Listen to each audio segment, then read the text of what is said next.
Hi, welcome to the series. So हमारी series जो अभी चल रही है that is History Optional Demystified. Now I'll be taking you to the Mahajanapadas. So Mahajanapadas में काफी सारे important topics हैं. This is an area again from where you see a lot of questions. Okay, so if we see the syllabus, first is the period of Mahajanapada. For the first time there was state formation in Indian subcontinent. Right? That's why you need to understand the formation of states, as well as these states were of two kinds. One was republics, other was monarchy, and the dominating one were monarchies only. All right, and with the period of time, the republics they vanished. So we need to understand about that also.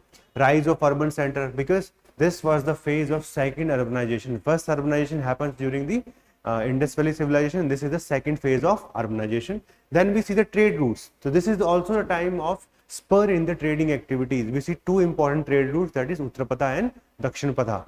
So we need to understand about that also. Then economic growth during this period, introduction of coinage. For the first time, punch marked coins, they became part of the Indian history. Okay, so introduction of coinage and spread of two very important religions, Jainism and Buddhism. UPSC asked one question from this area mostly every year. Okay, then rise of Magda as well as the Nandas. Out of these various Mahajanapadas, we see the rise of Magad, all right, and the important dynasty related to that like Haryanka, and then we have the Shishunag, Nandas, and eventually the beginning of the Mauryan Empire. Okay, and during this phase also we see the Iranian and Macedonian invasions. All right, so these are the important part of our syllabus. If we understand them very well, we can easily get more marks than others. Now let us see the trends. So overall we have around 24 questions. From formation of state we have around 3, urban center, trade, economic growth, coinage we have 6, we have Jainism and Buddhism, look like you can see it is dominating, 12 questions. Then rise of Magda and Nandas, 2 questions, and last part is the invasions. So वहाँ से भी 2020 में they asked one debate related question from Alexander invasion, that is Macedonian. Okay.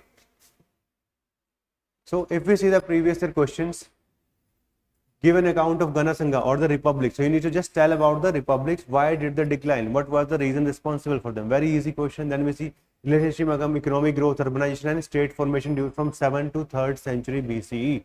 So you need to connect all of them, how all of them were connected, because there are various factors responsible for urbanization as well as economic growth. Then give an account of the republics in the pre-Mauryan period. Discuss the factor which contributed to decline. So the question which came in 1992 exact got repeat in 2018. That's why ये PYQs है, ये बहुत important है, इसको अच्छे से करो. Okay, समझो इनको. Then the factor that played important role in the process of urbanization after the later Vedic period, that is important. All right, role of guilds as well as the introduction of the iron technology in the development of human history of ancient India. Overall पूछ लिया. There's a debate with respect to iron. Did it lead to urbanization or not?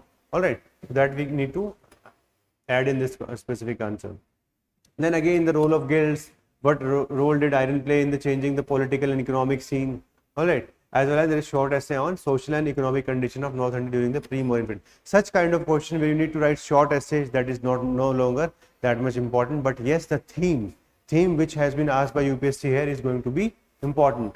All right. Next, we see the political and economic needs of the ruler combined with economic and status need of the merchant class together provide the receptive cultural milieu in which Buddhism flourished. Factor responsible for the rise of Buddhism. That's what you need to write. This came last year, 2021 itself. Okay.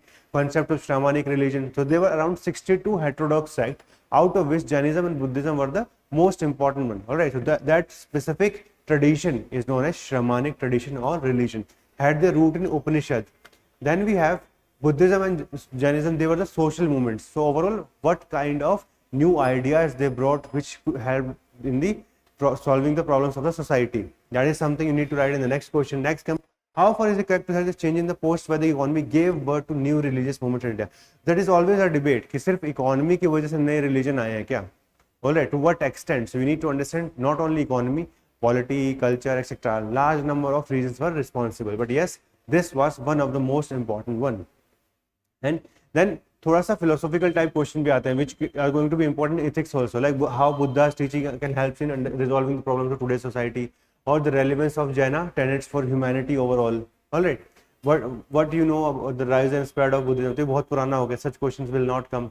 6th century BC was a period of religious and economic unrest in India. Yes, because in the field of both economy and religion we see a vibrant viewpoints. Next we have the essence of early Jainism, so that can also be asked. this is an area from where you can get a lot of questions. Like this century is also known as the age of intellectualism. So the intellectual revolution which happened in 6th century BC discussed the social and economic factors for the rise of Buddhism and the causes for the origin of heterodox in 6th century BC. So very easy questions, not that much difficult. Only that what you need to know, उसके अंदर थोड़ा सा historiography you need to understand. Okay, analyze the causes of the success of Magadhan imperialism up to the reign of Ashoka the Great. Then trace the rise of Magadhan imperialism up to the times of Nanda. So you have to just understand why Magadha was the one which was able to transform itself into the first empire of India. First empire of India started from Magadha, and then first pan-India empire, we see it is under the Mauryas. Then this is the debate type question that they've asked. A number of scholars consider Alexander as the Great, although long-term impact of his invasion on India need to be re-evaluated. Comment. So Alexander can be great in European history, not in Indian history. He came around 326 BC. At that point of time, Nandas were ruling over India, but he did not come towards or fight with any of the important Indian dynasty. That's why his impact is always indirect, not direct. Alright, and that's why since Europeans, when they were ruling us in 18th and 19th century, they tried to exaggerate the achievements of Alexander and called him the Great. But if you see from the Indian history perspective, why should we call him the Great? Okay, so this is how you need to understand the debate type questions. So this is it in this video, alright, and I'll see you in the next with the next topic. Alright, if you see sources, so chapter 6 के अंदर आपको mostly इसके अंदर से पढ़ना है. Alright, sources में great states, Ghana, growth of Magadhan empire as well as Persian and Macedonian invasion, land and agrarian expansion. Okay, then we have information about Atranji Khera, that is not that much important, उसको छोड़ सकते हैं. Emergence of city life, archaeology, 300 to 319, renunciatory tradition, that is what Sharman religion is. This is the most important one. Alright, so if we cover this much, we'll be able to handle the questions asked by UPSC. So all the very best, and I'll see you in the next video.